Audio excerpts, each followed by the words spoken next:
যদি টাকা ইনভেস্ট করে যদি টাকা ইনকাম না করতে পারে, সে হোটেল আর চা দোকান চালায় কী করবে? একটা পরিবারে একটা সদস্য যদি 15,000 টাকা 20,000 টাকা বেতনে চাকরি করে, তার মাস শেষে তার বাসা ভাড়া আছে, ফ্যামিলি খরচ আছে, বাড়তি যদি 2,000 টাকা খরচ হয়, ওই টাকা কি আহলত করবে? ওই টাকা কি চুরি করবে না ছিনতাই করবে? না আরেকজনের পকেট থেকে মোবাইল চুরি করে নিয়ে টাকা মাইরা দিয়া ওইটার ঋণ শোধ করবে? যে আমাদের এমন সিন্ডিকেট মারানি দেশ, এমন চোর মারানি দেশ, যে মারানি থেকে এখন পর্যন্ত গরিব কখনোই শাস্তি পায় না, স্বস্তি পায় না।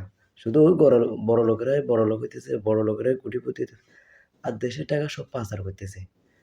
লক্ষ লক্ষ কোটি কোটি টাকা পাচার করে, আর ছেলে মেয়েদেরকে বিদেশে পড়াশোনা করে, আর মার্সিডিজ ব্র্যান্ডের গাড়িও ব্যবহার করে। এই চোরগুলো জিজ্ঞেস করার দরকার, এই চোর টাকাগুলো কই পাইছস? কই থেকে টাকা ইনকাম করস? তোর মাসে যদি 40,000 টাকা ইনকাম করস, তুই কোটি টাকার গাড়ি কীভাবে ইউজ করস? বাইরের দেশে তুই ফোলারে কীভাবে পড়াস? কিন্তু কেউ নাই এই দেশের। ওই একটা কথা আছে, এই দেশের মা বাপ নাই। একটা ভাই আছে যে জুয়েল ভাই, সে সবসময় বলে যে এই দেশের কখনো মা বাপ নাই, এই দেশের মা বাপ কখনো মনে হয় জন্ম হবে না।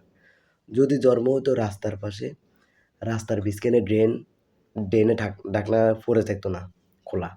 আর যদি এই দেশের মা বাপ থাকতো তাহলে সিন্ডিকেট মারানি সবজির দাম দিন দিন বাড়তো না।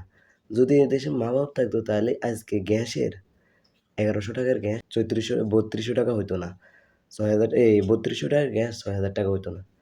শুধু একমাত্র চোর মারানি দেশ। কি জন্য যে এই দেশে আমাদের জন্ম হয়েছে? আমরা শুধু সবচেয়ে বড় যদি পাপ করে থাকি, এই দেশে জন্ম নিয়ে পাপ করছি।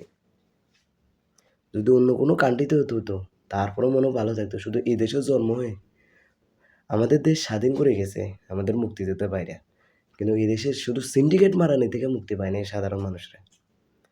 বড়লোক ঠিকই মুক্তি পেয়েছে, কোটিপতি হয়েছে, দেশের টাকা পাচার করেছে, কিন্তু এরা শান্তি সুখে থাকতেছে। আর গরিব শুধু অশান্তিতে আর ভুগতেছে। আগের দিন রাত পোহাইলে তার কখন কাজে যাবে, আর তার চিন্তা ভাবনা তার পরিবার কখন চালাবে, আর বড়লোক কখন টাকা মারবে, সিন্ডিকেট করবে, চুরি করবে, এইগুলো নিয়ে সে ব্যস্ত থাকে। তখন বলি, দেখলাম না কালকে সাংবাদিক ভাইরা নিউজ করতেছে যে গ্যাস আসবে সপ্তাহখানেক, কিন্তু সপ্তাহখানেক চলে যাবে, বছর চলে যাবে, কিন্তু সিন্ডিকেট মারানি কেউ দূর করতে পারবে না। একটা যাবে আরেকটা আসবে, চেয়ার পরিবর্তন হবে, দল পরিবর্তন হবে, মত পরিবর্তন হবে, জামা চেঞ্জ হবে, কিন্তু আমার সিন্ডিকেট মারানি আমরা চেঞ্জ করতে পারবো না। একবার যদি এই জিনিসের দাম বাড়ে, ওই বাংলার মাটিতে ওই জিনিসের দাম কমে না। এই তো সবজির দাম চড়া হয়ে গেছে। তেলের দেখলাম যে একটা নিউজ আইছিল, তেলের দাম বাড়তেছে। কি এটাও কি শর্ট? এটাও কি শর্ট পড়ে গেছে? শুধু গরিবের জন্য নি শর্ট, বড় লোকের জন্য শর্ট পড়ে না? গরিব থাইকা যায় বড় লোক হইতে থাকে। শুধু বাংলাদেশের দ্বারা সম্ভব।